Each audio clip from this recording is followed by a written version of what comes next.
కరీంనగర్లో దోపిడీ దొంగలు రెచ్చిపోయారు. జ్యోతినగర్లోని పిఎంటి జ్యువెలరీ షాప్లో 5 దుండగులు తుపాకులతో చెరపడ్డారు. సిబ్బందిపై విచక్షణ రహితంగా కాల్పులు జరిపి అందిన కాడికి బంగారు నగలను దోచుకెళ్లారు.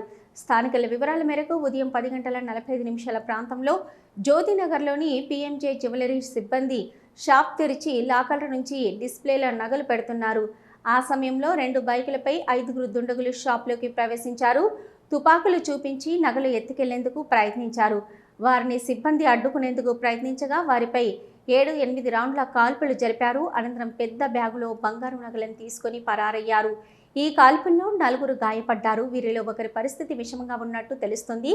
జ్యువెలరీ షాప్లో దోపిడీ గురించి సమాచారం అందుకున్న పోలీసులు హుటాహుటిన ఘటనా స్థలికి చేరుకుని పరిశీలించారు. క్లూస్ టీంతో ఆధారాలు సేకరించారు. ఘటనా స్థలంలో కొన్ని బుల్లెట్ షెల్స్, తుపాకీ మ్యాగజైన్ స్వాధీనం చేసుకున్నారు. అయితే ఈ దోపిడీకి పాల్పడింది అంతర్రాష్ట్ర ముఠాగా పోలీసులు అనుమానిస్తున్నారు. ముందుగా రెక్కీ నిర్వహించి అదును చూసి అటాక్ చేశారని భావిస్తున్నారు. హడావుడి తక్కువగా ఉంటుందనే ఉదయాన్నే దోపిడీకి ప్లాన్ చేసి ఉంటారని అనుమానిస్తున్నారు. సీసీ కెమెరాల్లో రికార్డైన దృశ్యాల ఆధారంగా నిందితుల కోసం గాలింపు చర్యలు చేపట్టారు. ఘటనా స్థలాన్ని కేంద్ర మంత్రి బండి సంజయ్, మాజీ మంత్రి, కరీంనగర్ ఎమ్మెల్యే గంగుల కమలాకర్, చొప్పదండి ఎమ్మెల్యే, కరీంనగర్ జిల్లా కాంగ్రెస్ అధ్యక్షులు మేడిపల్లి సత్యం పరిశీలించి దోపిడీ జరిగిన తీరుపై ఆరా తీశారు.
నేను వచ్చేసరికి సడన్గా మా వాళ్ళందరూ ఇట్లా గాయాలతో కింద పడిపోయినారు.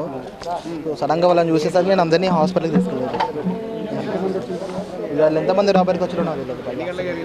ఐ థింక్ 11:30 మేబీ ఆ టైంకి అట్లా జరిగింది రాబరీ.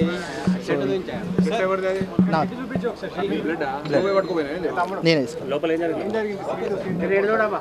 సీన్ టు సీన్ అంటే జరిగేటప్పుడు నేను ఉంటే సీన్ టు సీన్ చెప్పచ్చు, నేను జరిగేటప్పుడు లేను.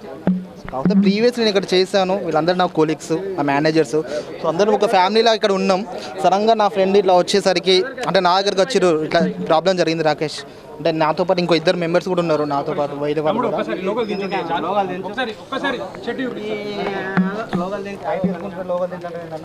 కరీంనగర్ చరిత్రలోనే ప్రజలందరూ భయభ్రాంతులకు గురయ్యే విధంగా కనీవిని ఎరగని రీతిలో ఈ దోపిడీ జరగడం అనేది కరీంనగర్ చరిత్రలోనే మొట్టమొదటిసారి. కరీంనగర్ ప్రజలందరూ కూడా స్వేచ్ఛాయుత జీవితం గడిపే సమయంలో, ప్రశాంత వాతావరణం గడుపుతున్న సమయంలో ఈ యొక్క దోపిడీ అనేది కలకలం రేపింది, ప్రజలలో ఒక భయోందోళన గురి చేస్తుంది. ప్రభుత్వం వెనువెంటనే ఈ భయాందోళనను తీసివేసే విధంగా ప్రయత్నాలు చేయాలి. నేను పోలీసులు కూడా కోరుకుంటున్నా, నిఘాను పెంచండి. నిఘా వైఫల్యం అంటలేను, కానీ నిఘా పెంచవలసిన బాధ్యత మీ ఉన్నది. ప్రశాంతంగా ఉన్న కరీంనగర్ నగరాన్ని దోపిడీ దొంగలు శైర విహారం చేసి పట్టపగలే తుపాకులతోటి ఎత్తుకపోవడం చాలా బాధాకరం. అందులో 4 వ్యక్తులు ఎవరైతే మేనేజరు ముస్తాక్ అని, కమల్ అని, రాజేష్ అని, మధుకరను, వీళ్ళందరినీ కూడా షూట్ చేయడం జరిగింది. ఒక ముస్తాక్ అనే మేనేజర్కు కొంచెం సీరియస్గా కూడా ఉండడం జరిగింది.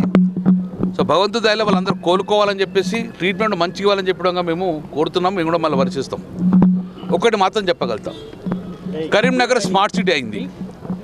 కరీంనగర్ స్మార్ట్ సిటీలో ప్రధాన అంశము కరీంనగర్ భద్రత. కరీంనగర్ భద్రత అనేది దాంట్లో ప్రధాన అంశం, డెవలప్మెంట్తో పాటు ప్రధాన అంశం.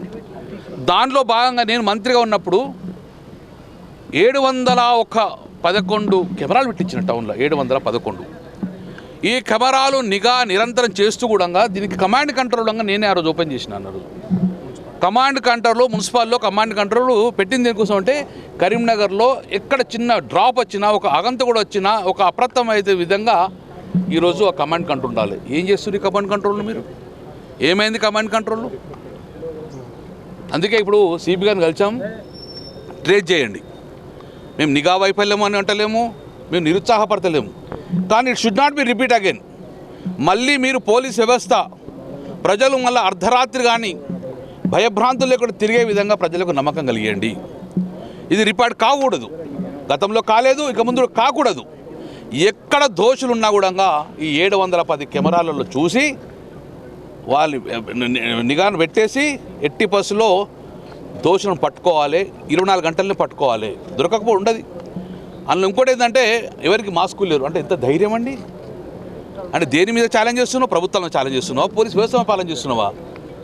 ఒక్క మాస్క్ లేకుండా వచ్చి తీసుకుని పోతే మమ్మల్ని ఏం చేస్తారని విధంగా ప్రభుత్వం వైఫల్యంగా మేము భావిస్తున్నాం. ఇది జరగకూడదు, జరిగింది. కాబట్టి వెంటనే అంటే తెగించిర్రు.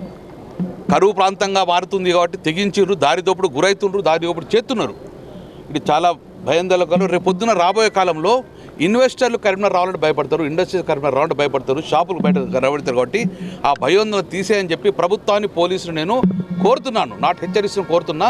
ఇప్పటికైనా కరీంనగర్ పోలీసులు నిఘా పెంచండి, అప్రమత్తంగా ఉండండి. వాళ్ళు టాస్క్ చేసి రెక్కి చేసి అందరూ కూడా కొంత యువకులు కొందరు విపన్స్ ఉన్నాయి, కాల్పులు జరపడం కూడా దుర్మార్గమైన సంఘటన. అంటే కాదు రెక్కి ఇది అనుకోకుండా అప్పుడప్పుడు వచ్చిన సంఘటన కాదు. ఓకే, అధికారులు కూడా ఫుటేజ్ కానీ కమాండ్ కంట్రోల్ రూమ్ లో సీసీ ఫుటేజ్ కానీ అన్నిటి కూడా అధికారులు చూస్తున్నారు. దృష్టి వచ్చి కూడా మొత్తం అన్ని వాళ్ళ సిబ్బంది స్టేట్మెంట్ ఆధారంగా నిందితులు పట్టుకోవడానికి తప్పకుండా పోలీస్ సక్సెస్ అవుతారు. నిందితులు దొరుకుతారు కూడా. కూడా తెలుగు, హిందీ 2 భాషలు మాట్లాడుతూ గాయాలు ఎక్కడైనా ఒకరికి ముగ్గురికి భుజం అనేది, ఇంకొకరికి కొంచెం చిన్న హెడ్ అయింది. కాబట్టి ఇక్కడ నిర్లక్ష్యం చేయకుండా వెంటనే హైదరాబాద్ షిఫ్ట్ చేయాలని చెప్పి ఇప్పుడు నిర్ణయించడం జరిగింది. సొత్తు పోయింది, ఇప్పుడు ఎంక్వైరీ చేస్తున్నారు. అంటే వాళ్ళు ఏం చేశారు సార్? ముందు ఏం చేశారు? మోడీ పర్యటన ఉంది, ఎత్తుకుపోయే ప్రయత్నం చేశారు. ఆ టెన్షన్ లో వాళ్ళు అడుగున్నట్టుగా వాళ్ళు ఎత్తుకోవాల్సిన బ్యాగ్ ఒకరు కూడా ఇక్కడ పడేసిపోయారు. బట్ దాని రికవరీ ఎట్లా చేయాలో, గోల్డ్ పోయింది విషయంలో ఎంక్వైరీ చేస్తా ఉన్నారు. మొత్తం ఎంతమంది వచ్చారు సార్? మొత్తం సార్ 100 మీటర్ల దూరంలోనే మీ కార్యాలయం ఉంటుంది. కేంద్ర మంత్రి నిన్న రాత్రి నాకాబందీ పెట్టారు. దొంగకు కేంద్ర మంత్రి కార్యాలయం, వాడు దొంగ, వాళ్ళ కేంద్ర మంత్రి కార్యాలయం వాడికి ఎదురుస్తారా?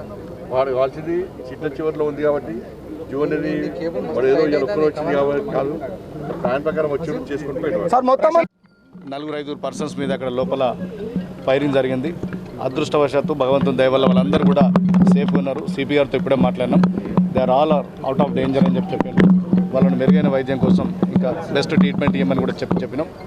ఖచ్చితంగా ఇప్పటికే పోలీసు సిపి గారు చెప్తున్నారు, వాళ్ళు ఎంతటి వారైనా పట్టుకుంటాం, తొందరలోనే అతి తక్కువ కాలంలో పట్టుకుంటాం అని చెప్తున్నారు. ఇప్పటివరకైతే బాగానే ఆస్తి నష్టం జరిగింది. దురదృష్టవశాత్తు ఏంటంటే ఎవరికి కూడా అదృష్టవశాత్తు ఎవరైతే గాయపడ్డారో వాళ్ళందరూ కూడా దేవుని దయ వల్ల క్షేమంగా ఉన్నట్టు చెప్తున్నారు. చాలా సంతోషం. ఇంకా వాళ్ళకు మెరుగైన వైద్యం అందించాలని చెప్పి మేము ప్రభుత్వ దృష్టికి కూడా తీసుకెళ్తాం. అవసరమైతే ముఖ్యమంత్రి గారి దృష్టికి తీసుకెళ్ళి వాళ్ళకందరికీ మెరుగైన వైద్యం అందించాలా, మంచి కార్పొరేట్ ఆసుపత్రిలో మెరుగైన వైద్యం అందించేలా ముఖ్యమంత్రి గారి దృష్టికి తీసుకెళ్ళి వారందరి ప్రాణాలు కూడా కాపాడుకునే ప్రయత్నం మన ప్రభుత్వం చేస్తుంటుంది. అంటే ఒకరికి కొద్దిగా సీరియస్ ఉందంటారు కదా? అంటే పోలీసులు చెప్పే సమాచారం ప్రకారం ఎవరికి కూడా తీవ్ర గాయాలు కాలేదు. గాయాలైనా కానీ అవుట్ ఆఫ్ డేంజర్, వాళ్ళు ఎవరు కూడా ప్రాణాపాయం లేదు. అందరు కూడా సర్వైవ్ అవుతారు. వాళ్ళందరూ కూడా బెటర్ ట్రీట్మెంట్ కోసం హైదరాబాద్ షిఫ్ట్ చేస్తామని చెప్పినారు. గవర్నమెంట్ దృష్టి కూడా తీసుకెళ్తాం. ముఖ్యమంత్రి గారితో మాట్లాడి మంచి బెస్ట్ కార్పొరేట్ హాస్పిటల్ వాళ్ళందరూ ట్రీట్మెంట్ ఇచ్చి ఎవరు కూడా ఏ ఒక్కరు కూడా ప్రాణాపాయం లేకుండా అందరిని కూడా కాపాడుకునే ప్రయత్నం చేస్తాం.